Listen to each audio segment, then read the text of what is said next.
इस बिजनेस को सीखा। 2 जून से 12 जून तक दिन रात बहुत सारी, कम से कम 100-150 सीडी सुनी, 5-7 किताबें पढ़ी, जितनी भी मीटिंग हुई आस पास में सब जगह गए। उस समय पेस मीटिंग ही थी, बस ज़्यादा कुछ नहीं था। विनिंग टीम का तो पूना में कोई इवेंट हुआ ही नहीं 6 महीने उस दौरान। जून 18 से दिसंबर 18 हमारी पहली मीटिंग जो विनिंग टीम से मिली थी वो थी FRU अहमदाबाद में, पूना में नहीं थी वो भी। तो काम शुरू किया और पहले महीने हमने ब्रॉन्ज रेक्टर कंप्लीट किया 8000 PV के साथ में, और अगले महीने सिल्वर, और हर महीने पिन चेंज हुआ, और दिसंबर में हम लोग क्राउन चले गए 1,42,000 1,43,000 के साथ में हम लोग क्राउन क्वालिफाई कर गए, राइट। तो मज़ा आया, बढ़िया लगा, अच्छा लगने लग गया कि चलो यार 6 महीने में ना पैसा लगाया ना कुछ, हमने अपना लाइफ कुछ बहुत ज़्यादा डिस्टर्ब किया और ये 1.5 लाख रुपए बनना शुरू हो गए। उसके बाद हम लोग गए अहमदाबाद FRU में, वहाँ पर हमने देखा जितेन लधानी जी का DUCD रिकग्निशन। उससे पहले विनिंग टीम में 3 DUCD थे, अनूप सर, गुलाब सर और विवेक जैन। उसके बाद चौथे DUCD बने जितेन लधानी, और वो जो उनका वो जो बारात निकली, वो जो छतरी लेके ढोल नगाड़े बजते हुए, मैं आई सोल्ड आउट, क्या बोलते हैं, लव एट फर्स्ट साइट। वो सीन इतना प्यारा लगा कि ये तो मेरे को भी चाहिए, मेरे लिए भी बजा दो ऐसे कुछ क्योंकि हमारे मेडिकल प्रोफेशन में होने वाला नहीं था। अगर मैं आज मरे हुए को भी जिंदा कर दूं तो वे लोग मेरे लिए ऐसा नहीं करने वाले थे, हाँ कि ना। मान लो कोई मर गया, उसको ले जा रहे हैं अंतिम संस्कार के लिए, और मैं कुछ करके उसको जिंदा कर दूं, क्या करेंगे वो लोग, बस पैर पकड़ लेंगे और क्या करेंगे बेचारे। लेकिन ऐसा सेलिब्रेशन मेरे लिए नहीं, किसी भी फील्ड में पॉसिबल नहीं है। मुझे वो इतना इंप्रेस कर दिया कि ये तो मुझे अपने लिए करवाना है, और हमने और तेजी से काम शुरू किया। 16 महीने में UCD, 26 महीने में DCD, 40 महीने में DUCD, मिशन कंप्लीट। बोलो सर। సో మాకు మా అప్లైన్ చెప్పడం జరిగింది అనమాట మనకు రాజేందర్ సార్. సో ఏం చెప్పారంటే, మీరు ఎవరి దగ్గరికైనా ప్లాన్ చెప్పడానికి వెళ్ళినప్పుడు మనం ఏం చేయాలంటే మన గోల్ని డైరెక్ట్ వాళ్ళ లోపల వేయాలి, కానీ వాళ్ళ గోల్ని మన లోపల వేసుకొని రావద్దు.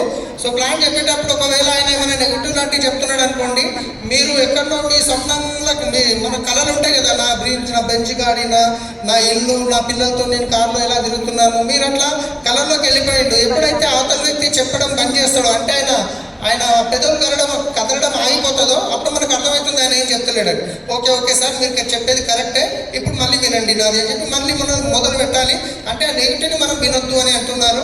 ఆ తర్వాత నేను జూన్ 2 నుంచి 12 తారీఖు వరకు, అంటే 10 రోజులు నేర్చుకోవడానికే పెట్టాను. సీడీలు విన్నాను, మీటింగ్లు, బుక్స్ అవన్నీ నేర్చుకున్నాను. అన్నిటికంటే ముందు అప్పుడు చిన్న మీటింగ్లు జరిగేవి కాదు. నేను ఎక్కడైతే జాయిన్ అయ్యానో అక్కడ మీటింగ్లే లేకుండే. కానీ నా ఫస్ట్ మీటింగ్ ఏదైతే ఉంటే అది FRU అహ్మదాబాద్లో ఉండే అనమాట. నా ఫస్ట్ FRUకి వెళ్ళాను. అప్పటికి నేను ఏంటంటే ఇంచుమించు క్రౌన్ డైరెక్టర్ అవ్వడం జరిగింది 6 నెలల్లో. 8,000 PVతో నేను గ్రౌండ్ డైరెక్టర్ అయ్యాను. ఆ తర్వాత 6 నెలల్లో గ్రౌండ్ డైరెక్టర్ అయ్యాను. 1,43,000 చెక్. ఆ తర్వాత FRU వెళ్ళాను. మన అక్కడ జితేన్ లదాని సార్ది DUCD రికగ్నిషన్ ఉండే అనమాట. అప్పుడు ముగ్గురు ఉండే మా DUCD ఆల్రెడీ మన వివేక్ జైన్ గారు, గులాబ్ జడేజా గారు, అనూప్ సార్ ఆల్రెడీ ముగ్గురు ఉండే. 4వ వ్యక్తి జితేన్ లదాని సార్ FRUలో రికగ్నిషన్ చేయడం జరిగింది. అక్కడ రికగ్నిషన్ చూసిన తర్వాత అర్థమైంది, అమ్మ ఇది ఇంత మంచి రికగ్నిషన్ అయింది, ఇది నాకిడ కావాలని. ఎందుకంటే ఇంత పెద్ద రికగ్నిషన్ ఛత్రి కింద తేవడము, డ్యాన్స్ అన్నీ చూసిన తర్వాత నా మైండ్ బ్లోయింగ్ అయిపోయింది. ఎందుకంటే నేను యాజ్ ఏ డాక్టర్గా కొంతమంది చనిపోయారు, వాళ్ళని బతికించడానికి పెద్ద అవార్డు ఇవ్వరు. ఒకవేళ ఒక వ్యక్తి చనిపోయిండు, ఆయన కాష్టానికి తీసుకొని వెళ్తున్నారు, ఆయన నాకు నేను బతికించిన కానీ ఈ మాట ఏం చేస్తారు, కాలు మొత్తారు, అంతకంటే ఏం చేయరు. కానీ DUCD అయితే ఎలాంటి రికగ్నిషన్ ఉంటుంది అది చూసిన తర్వాత నేను అనుకున్నా, డిసైడ్ అయిపోయినా. 16 నెలల్లో UCD అయిపోయినా, 25 నెలల్లో, 26 నెలల్లో DCD, 40 నెలల్లో DUCD ఫినిష్ చేశాను.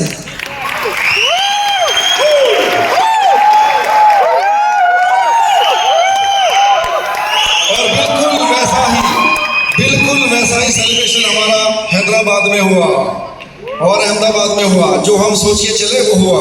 दोस्तों, बेहतरीन इनकम हो गई 5 लाख की, और हमने गाड़ियां ले ली, हमारे बहुत सारे इन्वेस्टमेंट हो गए, फॉरेन ट्रिप बहुत सारे हो गए। सुकून की लाइफ इस समय हम लोग जी रहे हैं। थैंक यू गॉड, हमें सद्बुद्धि दी, हमने वेस्टेज किया, हम विनिंग टीम के साथ आए, और आज हमारा जीवन 180 डिग्री बदल गया है। पहले क्या दिक्कत थी, मैंने गवर्नमेंट जॉब तो 2006 में रिजाइन कर दिया था, प्रीमेच्योर रिटायरमेंट। फिर मैंने बालाजी हॉस्पिटल ज्वाइन किया पुणे में, और वहाँ पे और इस बिजनेस में क्या फ़र्क मुझे नजर आया, जो सबसे ज़्यादा मुझे इंस्पायर किया वो ये था, अगर मैं हॉस्पिटल में बैठता हूँ OPD में, तो खूब पैसे आते, रोज के 10,000, 15,000, 16,000 एवरीडे। लेकिन अगर मैं किसी कारण से 10 दिन के लिए मान लो घूमने केरला गया, तो 10 दिन का इनकम पवन जी 0। अगर मैं 10 दिन मेरे गांव जाऊं, मैं पुणे का नहीं हूं, मैं कहां का हूं? भूल गए? सहारनपुर, यस। तो सहारनपुर जाऊं 10 दिन के लिए, मेरा गांव है, जमीन है, भाई बंधु वहां पे है, तो 10 दिन का इनकम कितना होता है कामर जी? 0। अगर किसी दिन मैं घर पे आया दोपहर में खाना खाने, और मैडम ने बताया आज शाम को हॉस्पिटल मत जाना, बर्थडे जाना। ओहो, मुझे टेंशन आती थी, कर दिया नुकसान 10,000 का। वो केक कितना महंगा पड़ता था। अगर आज शाम को मैं ओपीडी में नहीं जाऊंगा, 10,000 गए, तो 10,000 में कितने केक आते साहब? 50 केक आए। तो मैं बोलता था ये बर्थडे के चक्कर में मत बड़ा करो, मुझे हॉस्पिटल जाना था, कुछ पैसा लेके आऊंगा। ऐसा लगता था बस पैसे कमाने की मशीन बन रही है। मुझे भी एक बार सियाटी का हुआ, तो मैंने 12-13 दिन का बेड रेस्ट लिया, फिजियोथेरेपी ली। उस दौरान मुझे हॉस्पिटल से 1 रुपया भी नहीं आया। आज मैं 1 महीने के लिए भी मेरे गांव जाता हूं, 5 लाख रुपए मेरे खाते में आ जाते हैं। आज मैं केरला जाऊं, थाईलैंड जाऊं, मलेशिया जाऊं, किधर भी घूमने जाता हूं, मैं पूना में हूं या पूना में नहीं हूं, इससे कोई फर्क नहीं पड़ता। एक ऐसी सिक्योर्ड, एक ऐसी कौन सी बोलते रेजिडुअल इनकम क्रिएट हो गई है जो कंटिन्यूसली हमारे अकाउंट में आ रही है। हम चाहे हैं, हम चाहे नहीं है। मैं कहता हूं पूना छोड़ो, धरती से भी निकल गया तो भी पैसे आने वाले हैं।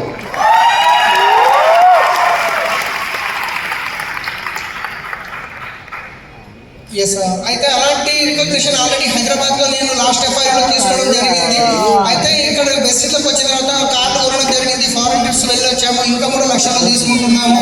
ఒకవేళ నేను డాక్టర్ అయింటే, మా ఫ్రెండ్ ఒక డాక్టర్ ఉన్నాడు అనమాట, ఒకవేళ 10 రోజులు నేనంటే డాక్టర్నే, 10 రోజులు ఒకవేళ నేను ఓపీడీకి వెళ్ళలేదు అనుకోండి, ఆ 10 రోజులు ఇన్కమ్ ఏమవుతుంది నాది? 0.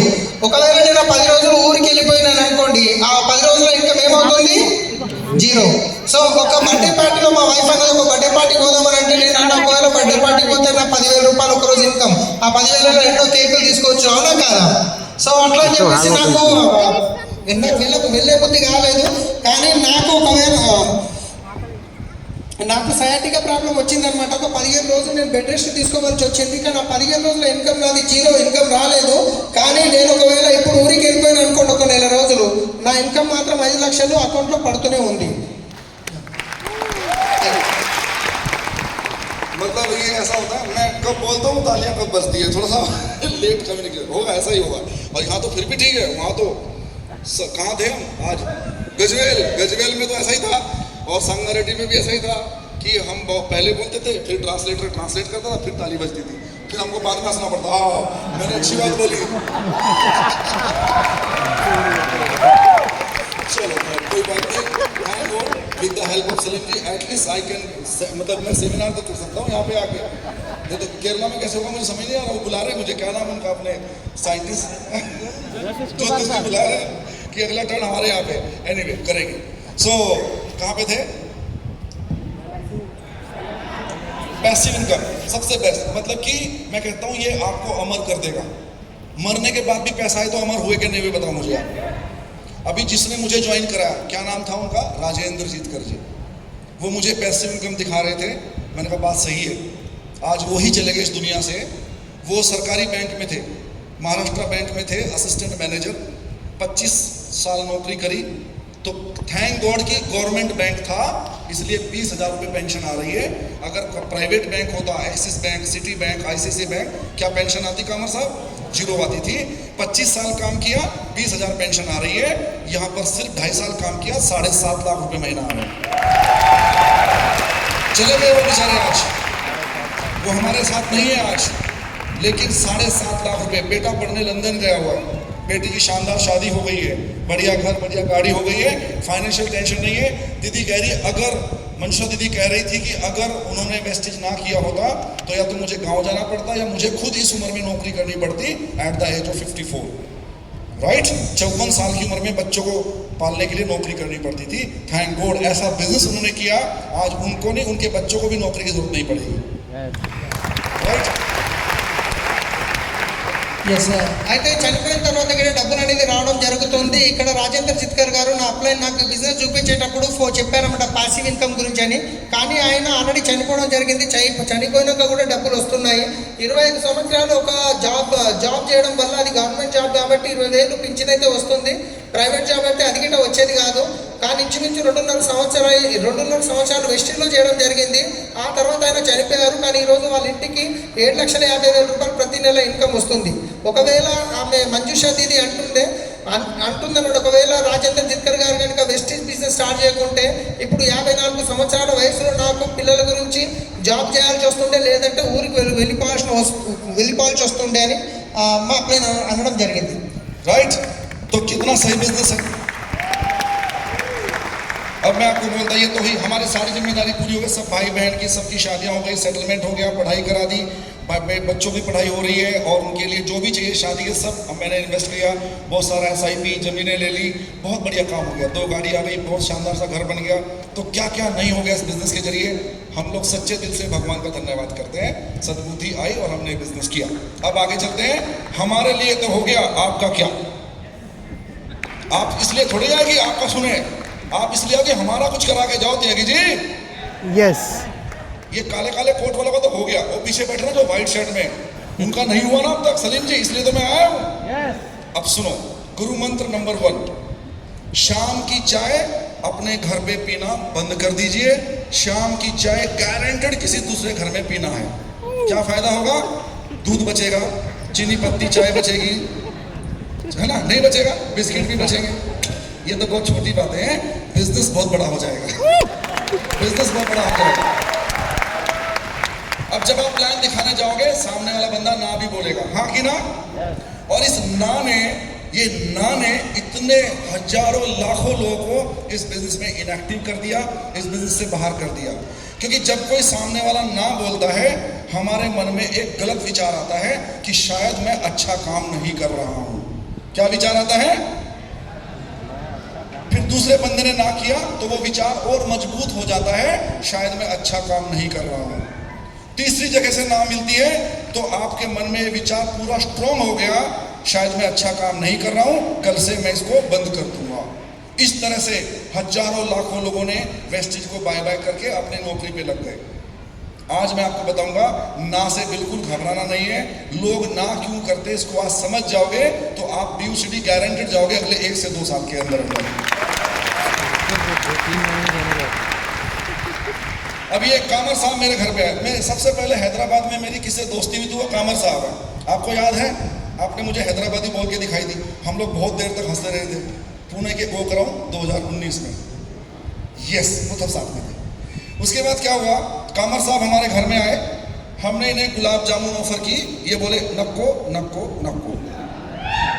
तो इसका मतलब ये नहीं कि गुलाब जामुन में कोई खराबी है, इनको डायबिटीज है. क्यों ना करी इन्होंने. हैं, सलीम जी मेरे घर पे आए, मैंने इनको जलेबी ऑफर की. ये बोले नक्को नक्को नक्को. इसका मतलब जलेबी में कोई खराबी है. नो, जलेबी में कोई खराबी नहीं है, सलीम जी को डायबिटीज है. चरण जी मेरे घर पे आए, बड़े पतले से आदमी का एग्जांपल नहीं लूंगा, मोटा आदमी चाहिए. सर आपका नाम क्या है? कयूम, अब्दुल कयूम. तो कयूम साहब हमारे घर पे आए, हमने इनको छोले भटूरे ऑफर किए. छोले भटूरे समझते हो, मस्त आइटम. ये बोले नक्को नक्को नक्को. इसका मतलब छोले भटूरे में कोई खराबी है. नो, इनका कोलेस्ट्रॉल लेवल हाई है. अगर छोले भटूरे खाएंगे तो इनका BP शूटअप हो जाएगा, है ना. वो जिसका नाम है, सर आपका नाम क्या है. दास. तो दास जी हमारे घर पे आए, हमने इनको इमली वाली चटनी के साथ समोसे ऑफर किए. ये बोले नक्को नक्को नक्को. क्या समोसे में कोई खराबी है. नो, इनको किडनी स्टोन का प्रॉब्लम है. तो अच्छा, अब ये मान लो कामर साहब ने गुलाब जामुन को ना किया. अब किसी और के घर गए, उसने इनको पेड़ा ऑफर किया. खाएंगे. नहीं खाएंगे. क्यों नहीं खा रहे. Diabetes problem. अब इसको कनेक्ट करता हूं बाद में. जब आप किसी को प्लान दिखाने जाते हो और वो ना करता है, इसका मतलब ये नहीं है वेस्टीज में कोई खराबी है. उसकी बॉडी में 4K है. 4K. क्या है उसकी बॉडी में. क्या है उसकी बॉडी में. क्या है उसकी बॉडी में. कामचोर, कमजोर, कंजूस और कायर. उसकी बॉडी में क्या है? कामचोर, कमजोर, कंजूस एंड कायर। इसलिए ना कर रहा है, उसे काम नहीं करना। ड्यूटी से आने के बाद फैमिली पे एहसान करना है, मैं ड्यूटी करके आया, मेरे पैर दबाओ, कॉफी लाओ, टीवी चलाओ, पंखा चलाओ। उसे काम नहीं करना। कामचोर इंसान है, कमजोर है, फाइनेंशियल फ्रीडम की फाइट नहीं करनी उसको। कंजूस है, मंजू ना 120 का तुम्हारा, मर जा, बबूल खा के।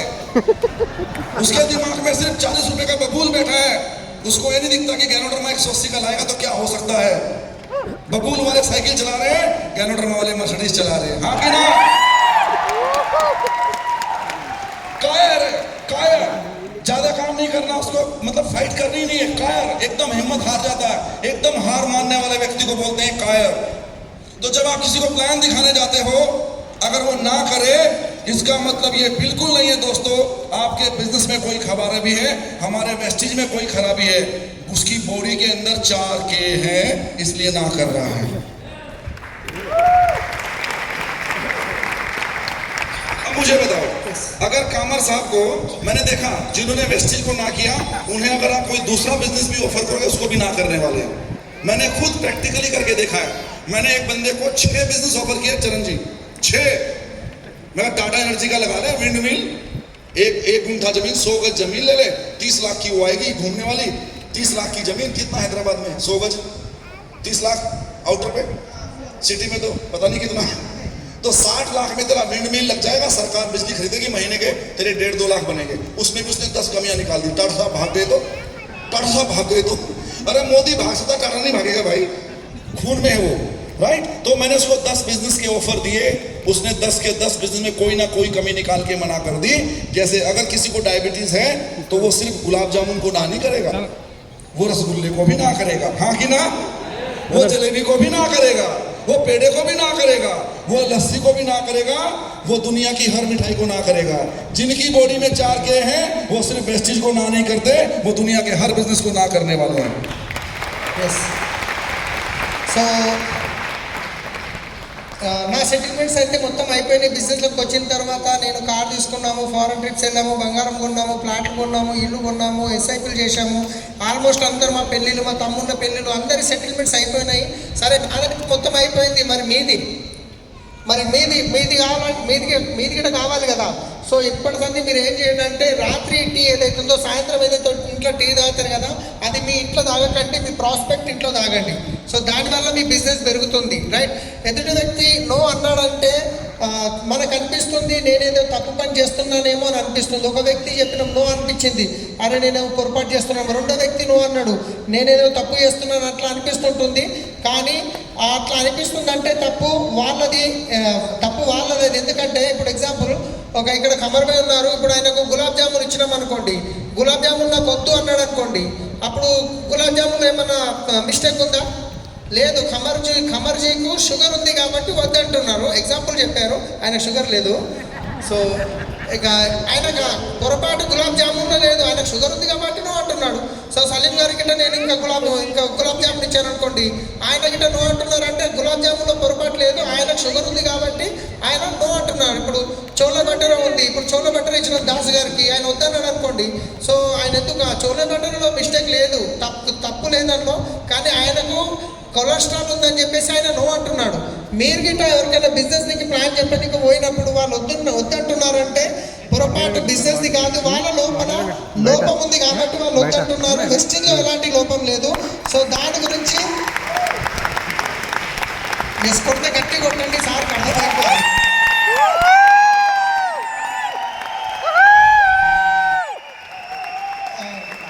అయితే నేను ఒక ఎగ్జాంపుల్ చెప్తున్నాను. ఒకటి వాళ్ళు ఎవరు అంటే 4K అనమాట. 4K అంటే ఏంటంటే కామ్చోర్, కమ్జోర్, కాయర్, ఇంకా కంజూష్. కామ్చోర్ అంటే పని చేయాల్సి వస్తుంది. ఇప్పుడు వెస్ట్ స్టార్ట్ చేసింది అనుకోండి, బయటికి వెళ్ళి పని చేయాలి, పని చేయడానికి చేత కాదు, ఇంట్లో కూర్చుంటాడు, 8 గంటలు డ్యూటీ చేసి వచ్చి ఇంటికి కాలొద్దు, ఫ్యాన్ టీవీ రిమోట్, వీళ్ళు పని దొంగలు అనమాట. బయట పని చేయాలి. తర్వాత కమ్జోర్, వీక్నెస్ వ్యక్తులు అనమాట, చాలా వీక్నెస్ ఉంటారు, వీళ్ళు తొందర డిసిషన్ తీసుకోరు. కాయర్ వ్యక్తులు. తర్వాత కంజూష్, వాళ్ళు ఏంటంటే బబుల్ పేస్ట్ చెప్తే గెరడర్మ 150 ఉంది, బబుల్ పేస్ట్ 70 రూపాయలు ఉంది అంటాడు కంజూష్ వ్యక్తి. ఎవరైతే బబుల్ యూజ్ చేస్తున్నారో వాళ్ళు సైకిల్ నడిపిస్తున్నారు, ఎవరైతే గానా పేస్ట్ యూజ్ చేస్తున్నారో వాళ్ళు మర్సిడీస్ బెంజ్ నడిపిస్తున్నారు. ఇలాంటి వ్యక్తులకు మీరు ఒక్క బిజినెస్ కాదు, ఈ ప్రపంచంలో ఏ బిజినెస్ చెప్పినా చేయరు ఇలాంటి వాళ్ళు. నేను మా ఫ్రెండ్ దుకాణం ఇట్లా చేస్తే నేను చెప్పి చూసిన, ఏ బిజినెస్ చెప్పినా దాంట్లో ఏదో ఒక కొత్త చూపిస్తున్నారు అనమాట. సో అలాంటి వాళ్ళు ఏ బిజినెస్ చేయరు ప్రపంచంలో. सो जब कोई हमारे घर पे आता है और बोलता है भाभी जी चीनी मत डालना, हम समझ जाते हैं शुगर है. जब आपको कोई चीनी को ना करे, क्लियर मैसेज है, उसको शुगर है, हाँ कि ना. जब कोई रात के खाने पे आता है बोलता है भाभी जी रोटियों पे घी मत लगाना, मतलब कोलेस्ट्रोल है. जब कोई वेस्टेज को ना करता है मतलब 4K वाला है. और कुछ नहीं सोचना आपने, आपके काम का नहीं है, उसकी गलती नहीं है. बताओ, अच्छा कामर साहब मिठाई खाने का मन करता है क्या? अभी इच्छा कर रही है. तो मिठाई खाने का मन किसका नहीं करता? मिठाई तो बहुत बढ़िया चीज होती है, उससे मना कौन करा रही है? उसकी डायबिटीज मना करवा रही है, हाँ कि ना. वो बंदे से भी मना कौन करवा रहा है? उसके 4K, जो उसके शरीर में क्या है 4K, वो उससे मना करा रहे हैं. आपको टेंशन नहीं लेनी है. 30% लोग धरती पे एम्बिशियस हैं, शार्प हैं, जो दिन रात बिजनेस को ढूंढते रहते हैं, वो आपको मिलने वाले हैं. पूरी धरती डायबिटिक नहीं है. मुश्किल से 20% लोग डायबिटिक है, 80% लोग नॉन डायबिटिक है. वो चीनी खाएंगे, वो मिठाई खाएंगे. तो जो है ना ये 4K वाले ज्यादा नहीं है, 30-40% है. बाकी सारी जनता आपके साथ में आने वाली है. आगे चले. अच्छा, अब मुझे बताओ कितने लोगों को ऐसा लगता है कि ये बिजनेस हम हमारे अपलाइन के लिए कर रहे हैं या हमारे डाउनलाइन के लिए कर रहे हैं?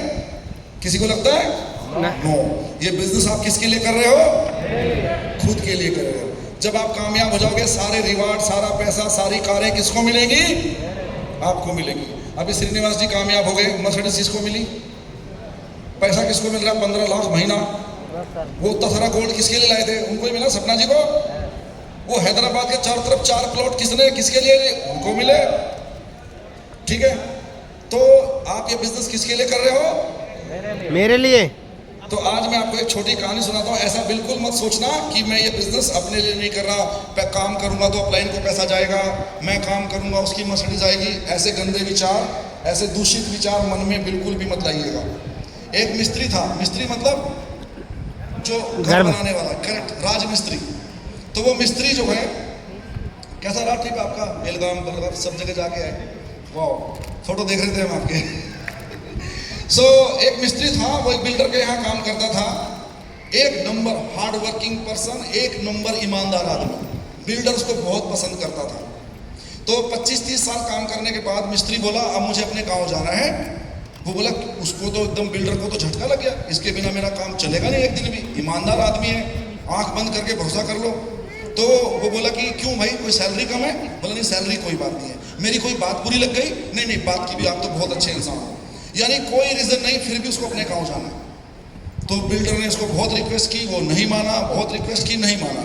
फाइनली बिल्डर ने बोला ठीक है चले जाना, मैं तेरा हिसाब कर दूंगा, फंड वंड सब तेरा रिलीज कर दूंगा, लेकिन तुझे एक आखिरी काम तो करना पड़ेगा, एक बंगला बनाना पड़ेगा, क्योंकि उस बंगले का ऑर्डर मैंने तेरे को ध्यान में रख के ले लिया कि तू है, हाँ कि ना जी. उस बंगले को तो बना के जाना पड़ेगा, फिर तुम चले जाना. मिस्त्री ने कहा मैं कुछ भी नहीं करने वाला. वो हाँ करे, वो ना करे, वो मनाए, वो माने ना, ऐसे करते कराते फाइनली मिस्त्री ही बेचारा बोला ठीक है अच्छा ये लास्ट काम करके जाऊंगा. लास्ट काम क्या था? एक बंगले का. बिल्डर ने जगह दिखाई, ब्लूप्रिंट दिया, कैश दिया, काम चालू हो गया. लेकिन उस बंदे का तो काम में बिल्कुल मन नहीं लग रहा था, क्योंकि उसको अपने गांव की याद आ रही थी. अब बस अपने गांव जाना है. चरण जी, ये घर बनने वाला था 2 साल में, ये बंगला 2 साल में बनने वाला था, लेकिन उसने, क्योंकि उसका मन नहीं था, बेमन से कर रहा था, 7 महीने में कंप्लीट कर दिया. 7 मंथ्स में. पीओपी का काम नहीं किया जिसमें टाइम लगता है.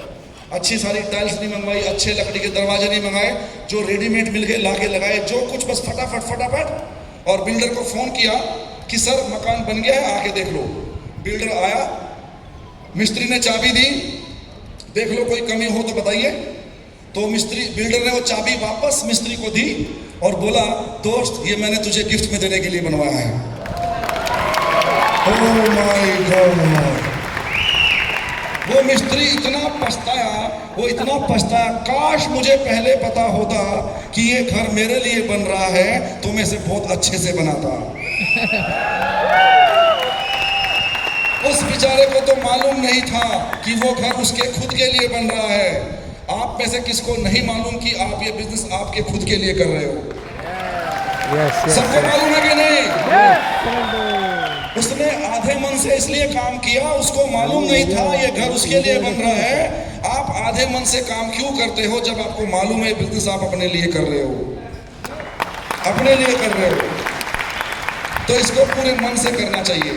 एक बात बोलता हूं, जितने बेमन से और जितने इनडिसिप्लिन से लोग वेस्टेज करते हैं, उतने ही बेमन से और उतने ही इनडिसिप्लिन से नौकरी करके देखो, 10 दिनों में ना निकाल दिया तो बात है।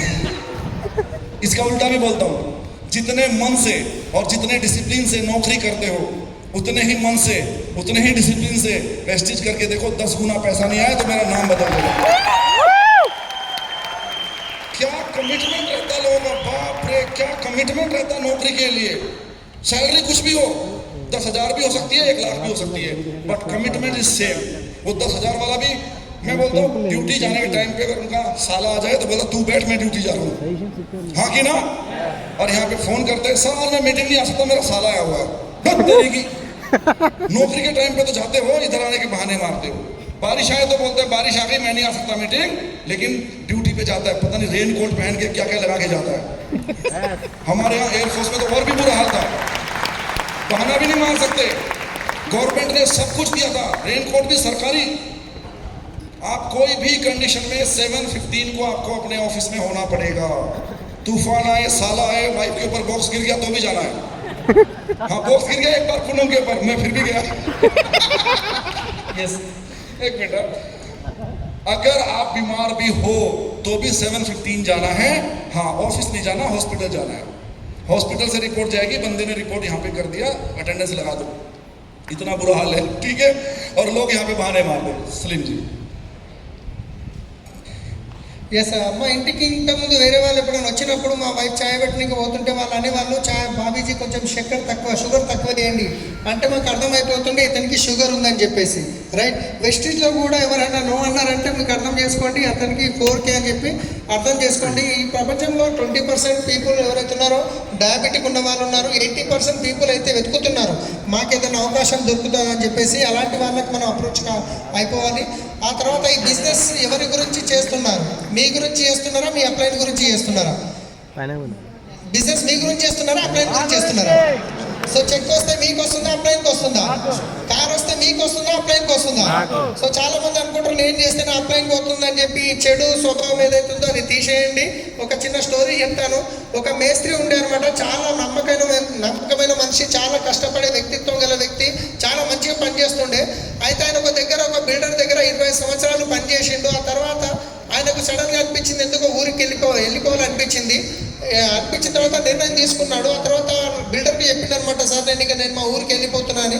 అయ్యో నువ్వు ఇంత మంచి చేసినావు, అట్లంటే వెళ్ళిపోతావు, నీకు ఏం తక్కువైంది, డబ్బులు తక్కువ ఉన్నాయా, డబ్బులు కావాలా? నేను ఏమన్నా అన్నానంటే ఏమన్నా సార్ నేను వెళ్ళిపోవాలని డిసైడ్ అయిపోయినా అంటాడు. సరే ఎట్లా పోతున్నావు కదా, ఈ లాస్ట్ ఒక బిల్డింగ్ ఉంది, ఇది ఒక్కటి కట్టి చెల్లిపో, నువ్వున్నావు నమ్మకం మీద తీసుకున్నా అని చెప్తే సరే అని చెప్పేసి ఆ బిల్డింగ్ పని ఒప్పుకుంటాడు. ఆ తర్వాత దాన్ని 2 సంవత్సరాలు పట్టే టైంని ఆయనకు ఇంట్రెస్ట్ లేదు, ఇంటికి వెళ్ళిపోవాలని ఆలోచనలో ఉన్నాడు కాబట్టి బొడ్డుగా ఏదో చేయకుండా 7 నెలల్లో దాన్ని ఫినిష్ చేసేసిండు అనమాట. ఇంట్రెస్ట్ ఉండి లేక కట్టేసిండు. ఆ తర్వాత ఆ బిల్డర్కి తాళం ఫోన్ చేసిండు, సార్ మీ ఇల్లు అయిపోయింది అని చెప్పి 7 నెలల్లో. ఆ బిల్డర్కి తాళం చేయగానే ఆ బిల్డర్ ఏం చేసిండు, నువ్వు నా దగ్గర ఎన్ని సంవత్సరాలు పనిచేసినావు కాబట్టి ఈ ఇల్లు నీ గురించి నేను కట్టించిన అని చెప్పేసి మళ్ళీ ఉంటే తాళం చేయిస్తాడు. సో అప్పుడు ఏమనుకుంటాడంటే ఆ మేస్త్రి, అబ్బా ఇది నా గురించి అని చెప్తే నేను ఎంత మంచిగా కట్టుకుంటున్నా కదా, నేను ఎవరి గురించి అని చెప్పి తొందరగా కింద మీద కట్టేసిన, నా గురించి అని తెలిస్తే మాత్రం ఇంకెంత బాగా కట్టుకునేవాడిని అని చెప్పి ఆయన పడతాడు అనమాట. సో మీకు ఎంతమందికి తెలుసు ఈ బిజినెస్ మీ గురించి చేస్తున్నారని? సో ఈ బిజినెస్ మీ గురించే చేస్తున్నారు కదా, అవునా కదా? సో మీరు ఎంత శ్రద్ధగా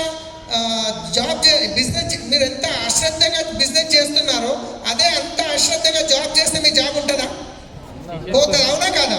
మీరు ఎంత శ్రద్ధగా జాబ్ చేస్తున్నారో అంత శ్రద్ధగా బిజినెస్ చేశారనుకోండి, మీ చెక్ ఎక్కడి నుంచి ఎక్కడికి వెళ్ళిపోతుంది, అవునా కాదా? సో కానీ చాలా మంది ఏం చేస్తారంటే, ఇప్పుడు జాబ్ పోయిననుకోండి, వాన కొట్టినా ఎండ కొట్టినా ఏమొచ్చినా జాబ్కి టైంకి పోవాల్సిందే.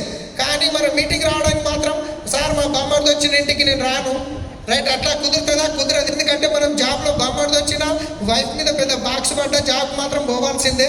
అదే కమిట్మెంట్తో బిజినెస్ చేస్తే మీరు ఎక్కడికో వెళ్ళిపోతారు. राइट.